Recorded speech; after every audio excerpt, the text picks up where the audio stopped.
Hello, this is Pharaoh Vincent, and today we're going to go through guild versus guild placement.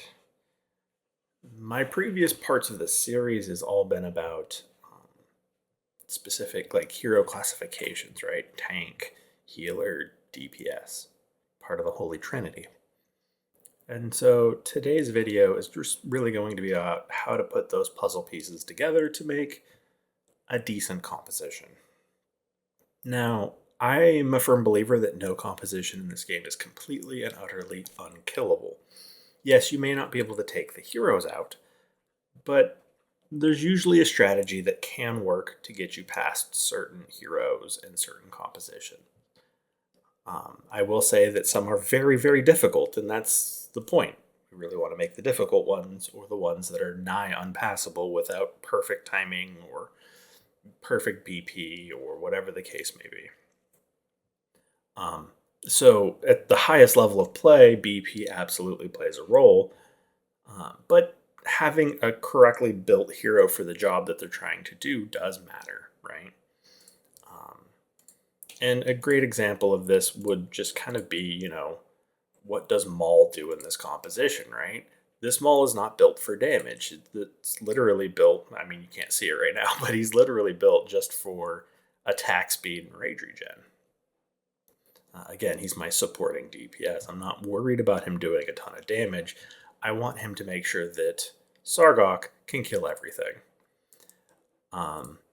So, we're going to go through different setups.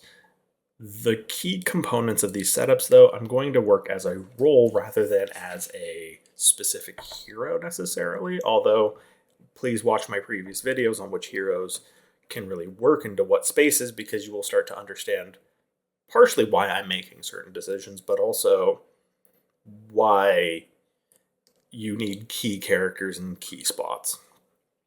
I do want to start with the defense tower. It is the majority of players will be in a defense tower, right? Only 5 people can be in a central keep. Well, technically 6 per guild. There's 5 per guild. So it is 4 outside, 1 on the inside. And generally speaking, you want your weakest folks inside of your bubble keep, right? This particular guild we're going up against, right, has chosen to leave some of these vacant, which is fine. But, they're going to slowly whittle down, and not having anyone in there is kind of a challenge too. Like, you want to keep some strong people in your keeps. But that is a different video on strategy. So, there are really, on the tower map, there are 3 main strategies. And I say 3 because there are 3 different spots you can set up at. Most of the time, I try to do what I lovingly refer to as the full court press. This is where you put a tank in the front spot. You will have some kind of long range melee DPS slash support DPS. In this case, Yamrit is used as support primarily, right? You want to have them where they can hit the tile right in front of the tank. You need some form of a 4 tile ranged character for this particular platform. It really is crucial to have somebody in this platform. There's a lot of people that work here. Like, Maul is one of my absolute favorites in this spot. Like, Maul does great here. Maul is a very accessible unit, right? Dahlia, if you happen to pick her up, is great here. Ingrid, right, has that range. She's really good here. And it's kind of the same thing with this particular tile too. This is a great spot for like an Ardea. Ardea does great here, right? Because she'll reach, clear out to here. I see a lot of Valkyra here. That's fine too, right? She reaches up this way if you've got her A1. So it's just having that long lane here to really abuse people. You want your primary DPS with shorter range to be in this particular square, if at all possible. However, there is a special shout out. You can technically put an Elo in here if you have some kind of a ranged unit that can reach past your main tank, and there's a couple that can do that from that square. I'm pretty sure Cetrim is one of them, if I remember right. I'm just going to double check myself because why not? We're here. But really paying attention to your ranges matter. Also, if you're running a Piercer comp, that extra tile from a Piercer Lord will make it so that any marksman unit in a Piercer squad will bypass and kind of have that extra tile. But you can see here, I could put an Elo in here if I'm using like a Cetrim, right, as a single target DPS back here or something like that. And anyone with like that really, really, really long Cetrim range would be fine. You know, just kind of figure out who works the best for you. This last piece of the full court press really is the healer. And the healer can go kind of into a position like this. Honestly, you can also put them back here where they can heal both the ground units. Because for the most part, these platform units shouldn't be taking damage. And if they are, people are getting past your tank, which means that it was deadly to begin with. I personally like this because, again, Hollow does give rage regen to those in range, and I really want her giving it to Praetus as well as the other two units. In this case, these two. Ingrid's rage is completely and utterly negligible, but I mean, it's here for a reason. And that's kind of the full court press. Then you kind of have the half court press. So again, this is, I like to call it the half court press because it's a fun name for me to think of.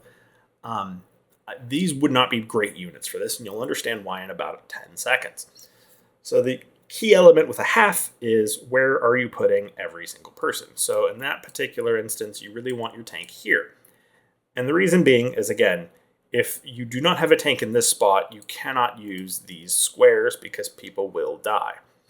This spot is usable if you wanted to put a DPS there, but they need to be really tanky because they will get shot before the tank, and that's not always, you know, acceptable. I generally like to put a DPS back here as more of a fail-safe rather than necessarily worrying too much about them as a like a hard carry to help the tank, right? So Ymrit would be fine right there in case anyone wants to try to run past. And then at that point, it's really making sure you're using your range, right? Ingrid's better here because if I put her there, she can only hit in front of the tank with a single target, which isn't really beneficial. We'd put Praetus somewhere like right there, and then we can put Hollow in that range. And guess what? Everyone's in range, and now we're utilizing this. This is a doable composition. It is not my favorite. One of the better half-court ones, though, is involving Cyrus, because Cyrus can then use these two squares right here to put his skeletons in and, like, really make sure that he doesn't die ever. Cyrus is great for that particular spot. Although you can also do Cyrus in this spot if you forego a melee or ground unit and do, like, another Cetrim kind of comp. You can put an Iax over here, something like that, with like a Cetrim back here, your healer, you know, in that spot or whatever the case is. You got some options, right? It really is a matter of covering your bases. It's harder to do, but it is possible. And then the last setup spot is kind of the baseline defense. And there's a bunch of ways to do this one that actually kind of work. My personal preference is always going to be the full-on, like, everyone's fully back composition, kind of like this sort of a thing where, again, now Ingrid has the long lane. Everyone's behind the tank, right? All of the setups you're going to see, for me, generally involve somebody being behind the tank because I do not want a DPS to just be standing out there in killable range. I've seen a few people who will put somebody here. It works, but again, they're not behind the tank, so this person's exposed. I've seen a few folks who will put somebody up here. It works, kind of, but you really do need another person like a Ymrit to stand in this position because you have one less platform spot that really works. If you're using this and your tank's all the way up here, for the most part, the only thing that's going to ever be able to hit that one square is a marksman. So it's fine if you're using like a Silas or something like that, but getting up away from your healer, the only benefit to that is bomb protection. So keep in mind like what your comp is strong against. If you have a lot of AoE, you're not really afraid of bombs. If you have a lot of single target, then that works better. And you can also space them out too. The only thing is obviously the Ymrit cannot hit anyone until his ultimate's active, but that's not always a bad thing. Having a DPS standing there and waiting just means that if anything ever actually does start to get past your tank, it's going to start doing its attacks then. But that's really the three, right? You have your, again, full court press. It's right up in here. Actually, I'll do this on the big map. Now that I think about it, it would look better. But you do have the three. You have your full court press, like what you see on the screen. Your half court press, which is where you're going to bring back your units, and then your baseline defense. Now I want to talk like pros and cons. And the big thing to really think about is your ultimate timings for the heroes you have. If you have a ton of really high, very expensive ultimates, it is beneficial to go as far back as you can. And if you have more of like the medium ones, a lot more of the like, I don't know, 700 to 1,000 ultimates, then somewhere in here might not be a bad idea. Or if you have like a Cyrus or really just a composition that doesn't want to be this far forward, if you're only using a single tank or a single ground unit, you want to pull back a little bit most of the time, because getting this unit covered is sometimes very challenging from way back here. Whereas you have more spaces that somebody can cover over in here, right? Like you can easily put mages in certain spots on this side and cover a large, area, right? It's really not all that hard to do to have somebody who is lying in wait, or somebody who is, kind of helping out here and there and keeping yourself covered.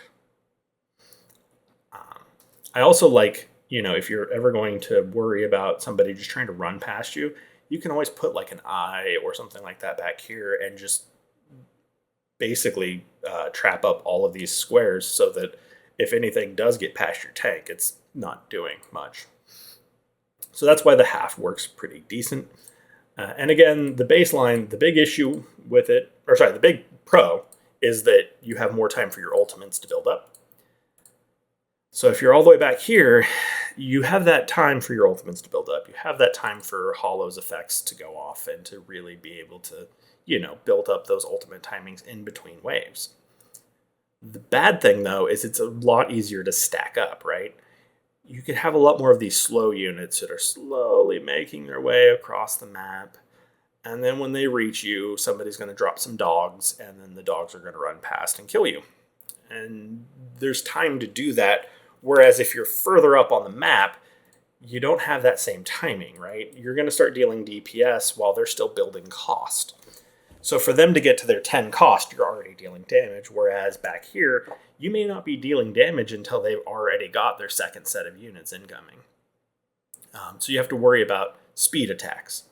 If you're going to be way back here, do not do single target compositions, period. You need strong AoE and strong crowd control to really make a composition work back in this corner, right? Heroes like Maul are great. Again, you're going to hear Maul a lot. He's good in all of them. But like Boreas and Maul and, combining those two with, like a Zila 2 and Regulus would be fine with like a Hollow, might not be a bad composition for way back here, because like Zila 2 can cover your single target damage a lot more. And then, between Maul and a Boreas, like you're going to have a hard time getting past that. Just in general, right? Maul's really good for stalling, and all the other units are really good for, kind of holding that crystal. So something like that would be a good idea. Absolutely do not skip out on your tanks PSA period. I've seen way too many compositions today that don't have a tank. Not really a good example, but like, don't skimp out on your tanks, right? You always need a tank. Don't make a composition without one. I don't know if I'm going to find one right this second, but I don't need to. It's just too easy to run past somebody that isn't a tank, right? And even if you do have a tank, that doesn't guarantee your success. Heck, I think I could probably... No, you do. Is it Aaron? Yeah, like something like this, right? These kinds of compositions that don't have any tanks, like, they're too easy to kill. And so that's something to always consider is like, there's a reason why everyone is behind the tank. And I don't mean to pick on this particular individual, but like, I'm not sure why Helga's here and Abomination is there. Abomination's the tanky one. He doesn't deal good damage. So right there, he's doing nothing. But where he's standing, he's not going to do anything serious, right? Like, this composition was always going to fall over because it didn't have anyone to keep it standing. So just keep that in mind, guys. Always, always, always, always, always have a tank in your composition. Always. When I'm building a composition, I start with the tank. The first unit I always decide on per composition is who is going to be holding the line, because that is the most crucial role, is who's going to be taking the damage and who's going to be slowing them down, right? The next unit I pick is generally my support DPS and then my healer. And then I decide on my last 2 DPS at the very end. Like, I build compositions from, okay, I know I'm going to put a Brokir here. Why is Brokir in this composition versus that composition? It really comes down to who's paired with him, right? Regulus in this particular composition works pretty decent because I want, and I'm expecting, more people to actually reach the tank. So he's going to be taking a little bit more damage, but I'm mainly worried about Ymrit dying. So with Regulus's ultimate, it does allow me to share some of that damage, which means I can keep Ymrit alive a little easier, right? So that's why I pair them together. Again, it's the selfless tank versus the selfish tank. In this particular composition, I'm genuinely not worried about any of them dying, really and truthfully. So I want to be able to put in that Eloin that allows me, especially because I'm in a central keep, but being able to put in that Eloin is a big deal. So again, decisions. Always make your decisions. So those are the 3 setup spots for the defense tower. And there's really only 2 that I recommend for central keep. However, I will make a shout out for a potential 3rd one. But it only works with 1 tank. So the only tank that you can put in this square is a Cyrus, facing this way. The reason you need Cyrus is because his skeletons will pop out here and here. And if somebody drops any sort of unit that is meant to shoot your skeletons, it is meant to shoot like over the wall before they get to Cyrus, the skeletons get hit first. And I've tested it quite a few times. But basically, it allows you to use this square, which in normal circumstances is a lethal thing. If you double drop archers right there, they will start by shooting this unit before that unit. And that's just because of range. This unit isn't in range yet. This one is, so they will hit the unit that is closest to them. And then these 2 squares are still unusable. But at the very least, you can then use a composition that kind of comes up like, this sort of.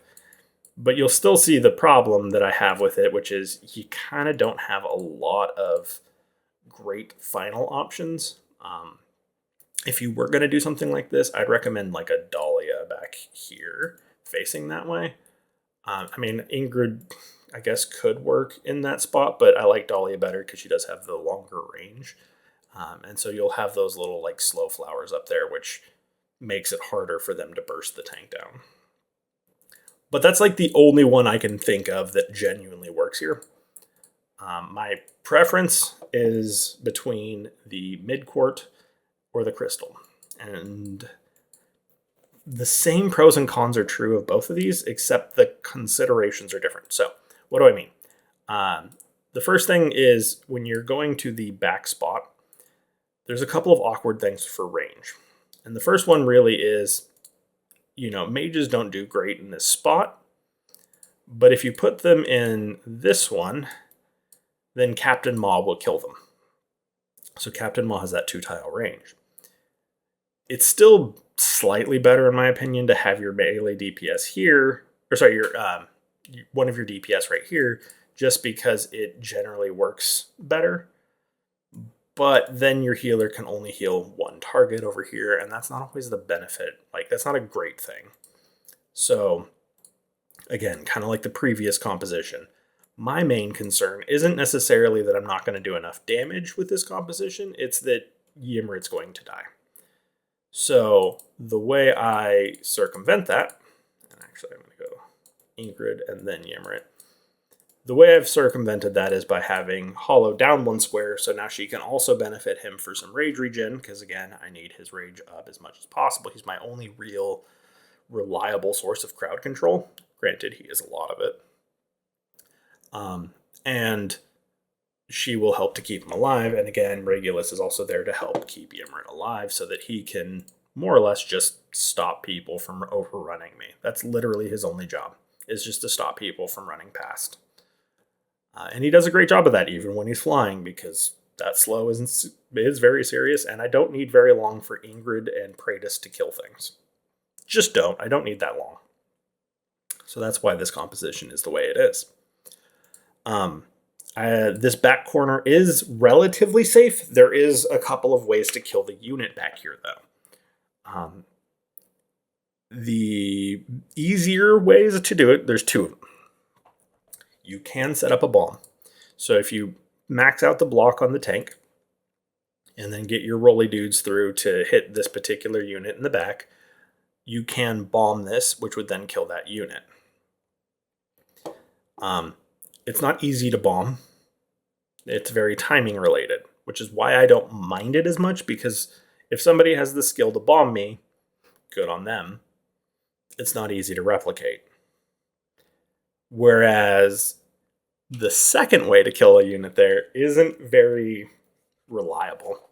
And the way that you can do that is by stacking up on top of it. So if you drop your mages after your tanks, so let's say you get your tanks all the way up here, if you can drop your mages near the end, they will sometimes block on this unit, and every so often they'll just shoot over that way for whatever reason. I've seen them do it a couple of times where they'll just randomly kill this guy. It is not a guarantee, and I've not been able to reliably make it happen every single time, so keep that in mind, guys. But those are really the only ways to kill the unit back here. Otherwise, it's relatively safe. And then, of course, these units here do not get hit until the tank dies. So as long as there's a tank standing in that spot the entire time, everyone else is safe. The only person that will get targeted is the tank, just in general. The last setup spot, and this is a terrible composition for it, but we'll talk. The last real major setup spot is going to be all the way back here against the crystal. And generally, you're going to find somebody that stands against the crystal. You're going to want a second melee that can hit past your tank, because you can only use these two platform squares. This platform and that platform and literally anything else on the map is suicide.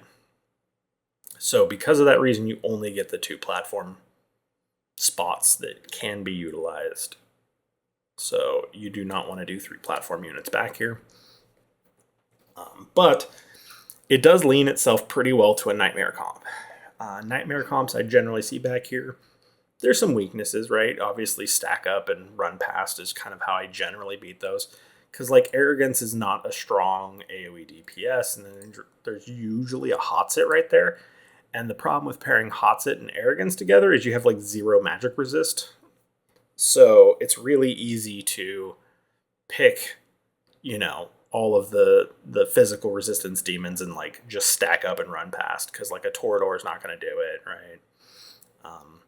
And then a lot of people will use like Baron sometimes, which that's even worse.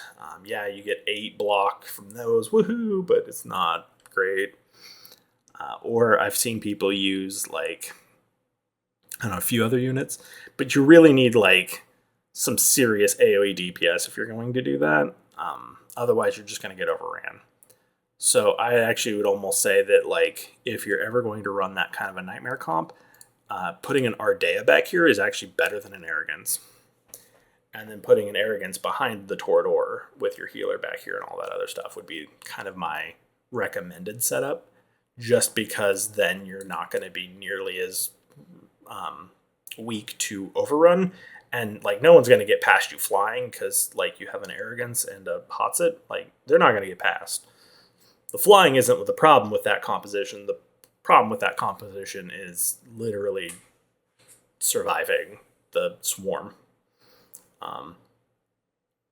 Although then you're still weak to like bombs and stuff. So fair warning.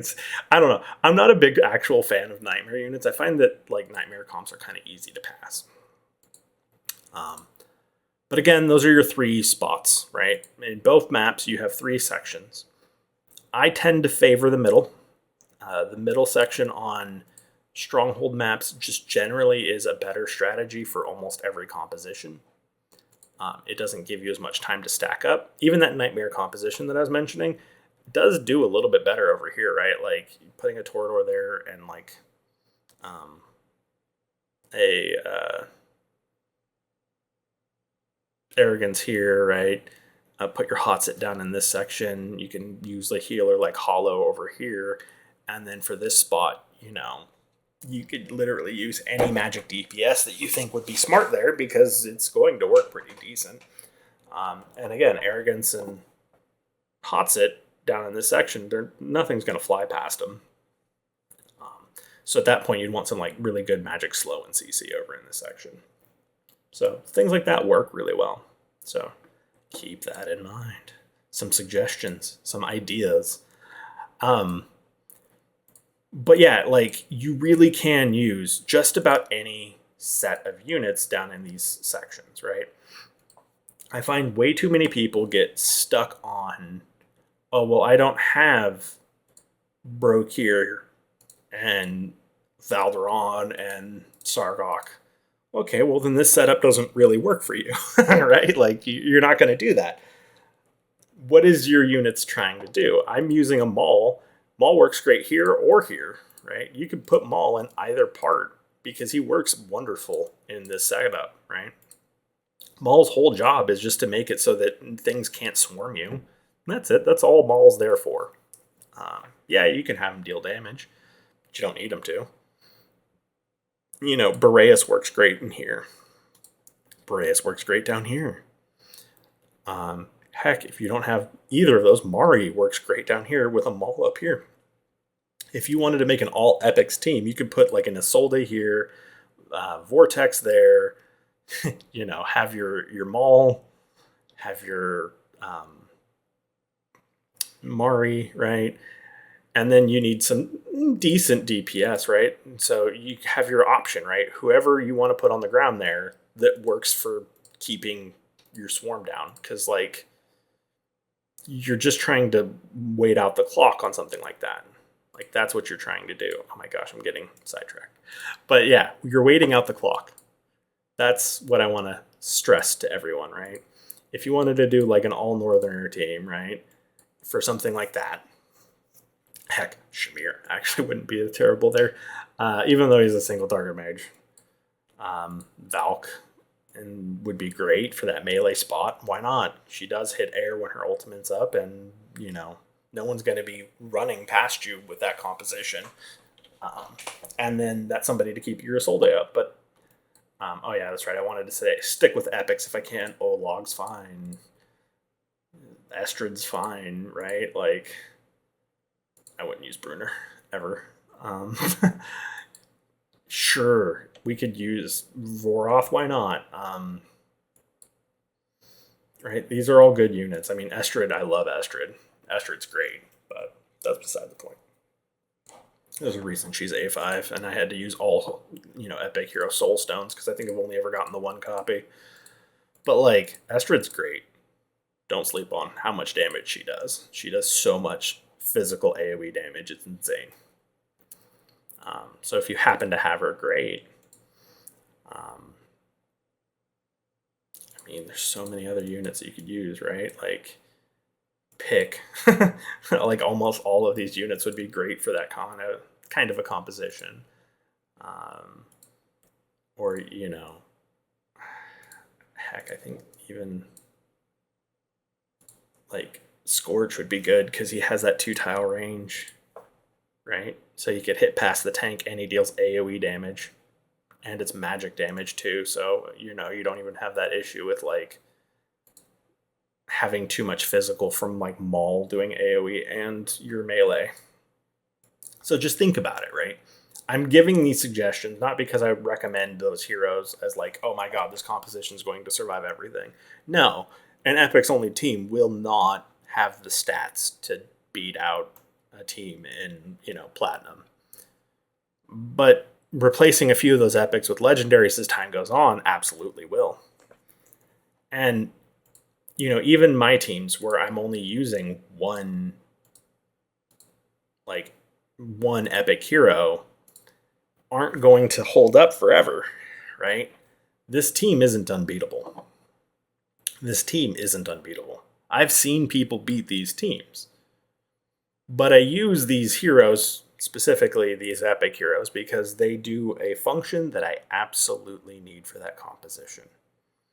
Right? I need more rage regen, and I need somebody with that big healing range. That's why I use Hollow. I need somebody who can slow, because if I don't have somebody who can slow, Sargok doesn't have time to do his job, right? This doesn't work as good if Sargok doesn't have that time. And I'll show the composition because it does really help to highlight. They do absolutely nothing because that's what Maul's there for, right? Maul's not there to deal damage at all. He's not there to hit hard. He's there to make sure that nothing can ever get past to hit anyone else, right? Like when you're watching this, the big thing to pay attention to is, does anything ever actually get past to even being blocked? Like nothing gets blocked this entire time. And the double flyer is the double legendary flyer is the thing that Sargok is weak to by himself. He can't kill both by himself, but with the Maul there, he can kill them no problem. That's why Maul is there. I could absolutely put other legendary heroes there that could do a similar job, and it would be fine. Technically speaking, if I had a Kozak at A3, which I think mine's not even awakened yet, but if I had Kozak at A3, right? Yeah. He would have that slow that is needed for me to be able to do that. And it doesn't take much. Like 50% for 2 seconds sounds great. That would be fine, right? Heck, even Pelagius could kind of work there because all Pelagius ever has to do is ult once. And then, we'll be fine because just doing that would probably be sufficient. Although you kind of need the Vortex, so he wouldn't be great there. That's kind of my point. But there's really no legendary hero that I want in that position over a Maul because Maul has that big range and he slows and he does pair very well with the Sargok. Sure, I guess I could put, Ajax there and he'd do great, but like my big issue with Ajax in that position is that his slow is only a 15% chance. It's not guaranteed. So I can't rely on this to go off, and I'm not going to give myself a chance. That's not smart, right? Because then every so often, RN Jesus will not bless me and I will die. And you kind of see the thought process that goes into it, right? I could absolutely put a hot sit in that composition and she'd do great damage, but she doesn't slow. So she's not good for what I need. Dahlia can't hit air, right? I could kind of almost argue that I could put her in, but then like Valderon's redundant and it just doesn't make a lot of sense. I have had Ardea in that composition and people just fly past me because, again, I don't have enough crowd control. Think about all of these things when you're making these squads. You know, make sure that you know what your heroes do and why they want to do it. So just tons of thoughts for people to have, right? You know, so many heroes do great job. Or sorry, do great jobs. So many heroes do great jobs. Figure out which ones do the job that you need, though, right? Like, yeah, I could use a Kai for that composition because I only need the traps, and so the traps would be plenty enough. I could do it, but it's Kai. If I had him A3, I probably would put him in that composition for long term, just because I want, the legendary boost for stats. But like, that's me trying to shoehorn in a Kai because I want all legendaries, not because he's the best unit. Like, I could literally put in a Lunaria and she'd be great there too. Like, so many units could work in that spot. That's kind of what I'm trying to say. Like, think about how you're doing things. Think about what your units do, and then utilize that to your advantage. Right? If I really wanted to go like super weird, I could even get rid of Maul if I wanted to put in Captain Reeve as the tank for that setup. I don't want to do it because I prefer having a tank with a Resurrect. However, Reeve's great because he'll activate his ultimate and stun things. So, like, Reeve would also work there, right? Technically, I could make a Laurel work in that spot, kind of almost. And the reason being is she would then give extra rage to Sargok, who could then just kill it, right? He wouldn't need backup because he has a Laurel right there just feeding him rage the entire fight. Things to consider. With the right build, I may not even need them all, but I don't want to get into build differences because, again, I do not want to ever be in a space in any of my compositions where luck plays a role in the success of my defenses. So, luck does not play any role in the success of this defense because there's just too much to deal with. Between Sargok having his immobilization, between Maul having his knockback, nothing ever moves forward. Nothing ever gets past the halfway point. And I prefer it that way, right? And even if somebody wanted to like put in a Maw, they can't heal it effectively with a Maul. Maul CCs too much for healers to really work. And Sargok does way too much damage. So if you do a Maw, then Sargok has somebody to wail on and get his rage up. And between Sargok and Valderon, like, they're going to DPS down a Maw way quicker than most other people can even try. The general strategy most people try to do with me on this composition is they try to basically do double dogs past my units. But like, even that, they're running into a Valderon. And so Valderon's AoE is generally enough to keep them locked down, and Maul's build that I use for this is so rage heavy, it's not even real. Like, just to give you guys an idea. My like general Maul build, and I know this isn't about DPS and builds, but I just kind of want to show it off because it's fun, involves this piece, right? So there's 33% rage. And then I actually give him another piece from a different set. Like, this is broken set, but like, it's got the speed, it's got rage regen. Those are the two things I'm really looking for, right? And then the last thing that I always use for my Maul is Mana Spring. right? And then I'm even using Mana Spring with more speed, right? And then I use Mana Spring with more speed and Rage Regen. And then I use the Rage Regen one, and this is like the best rolled one I have with speed on it. But I use it anyways because, again, I'm not trying to get him to deal damage. Like, this is the actual Maul build that you guys saw just a second ago. He does 0 damage, but he's got 135 Rage Regen and a 1.8 attack speed, and he gets 17 Rage per second automatically with 23.5 Rage every single time he throws a javelin. And, like, that's the key.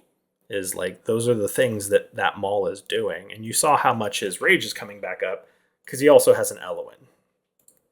So in that build, you really only have a couple of seconds to get something past. And even then, you're probably going to get hit by Maul's ultimate. So you'd really have to, like, stack up a lot of units in order to really get past this. So how I would beat my own team on this one is I would drop the single target. I'll even pull the demons up and show you guys. So the way I would do this to beat myself, right? How I feel like I'd be the weakest is I'd drop one of these guys just to eat up some ultimates. I'd drop a second one at 10, right? I'd double drop rare tanks at 10. And then as soon as I could, or as I thought would be smart, which would probably be right around the time when the rare tanks are almost on top of it, I'd drop the dogs and pray that I ran past that. Like, that's the only way I could see to actually do that effectively. You can't use the slow walkers with Iron Shell because they're never going to reach the tank with the amount of crowd control that's there. They do have some CC res, if I remember right. No, they don't. So yeah, they'd never reach the tank. Even with that physical reduction, they'd never reach. And they're just too high on cost. So you really just want to try to get Sargok wailing on these guys for as long as possible so that the rare tanks could reach the tank without dying. Because if this thing goes down before the rare tanks even get around that corner, like, that's already over. Sargok's going to kill all those rare tanks before they get a chance to touch them.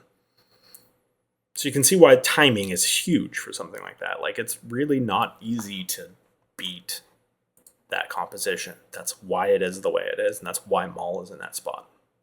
So I spent however long this is talking about why Maul's so good. Please note there are other heroes that are like that people sleep on, and, like, I is absolutely one of them.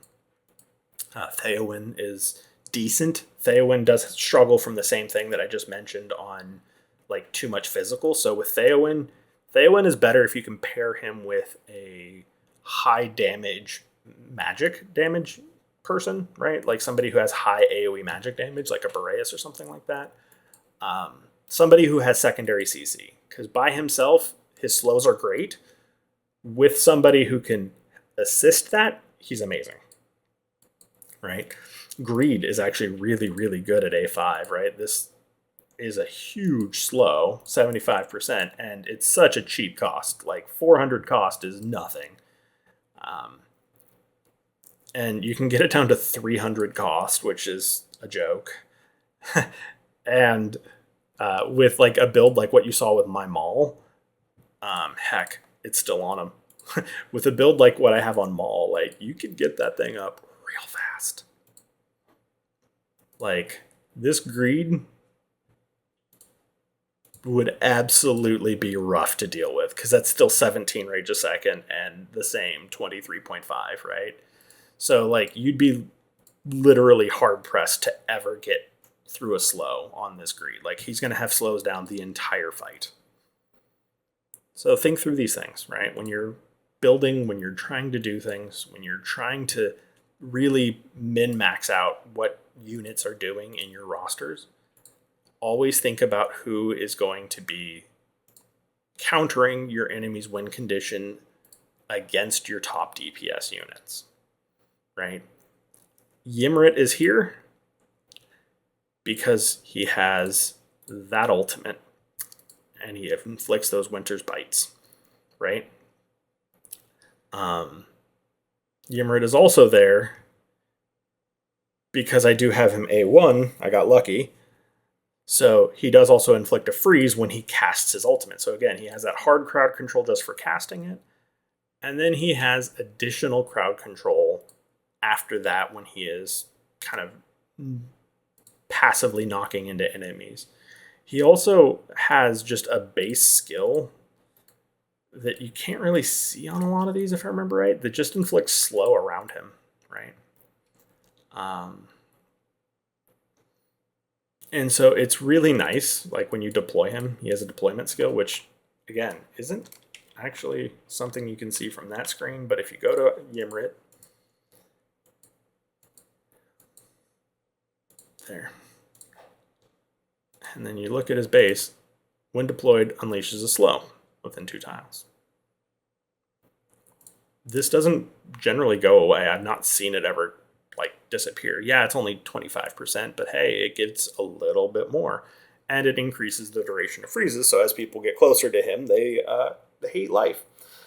It's kind of nice, not gonna lie. But with that, I will call this video here. Thank you for your time. Thanks for getting this far. If you have any questions, please leave them down in the comments.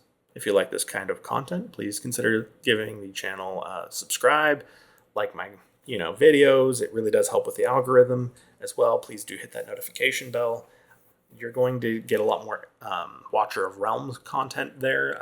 My channel is originally built on a different game, so if you don't hit that notification bell, at least early on, you're probably not going to see a lot of my content pop up on your feed right away, but it will start to show up over time, especially as you support this channel. So thank you so much, and I will see you on the next one.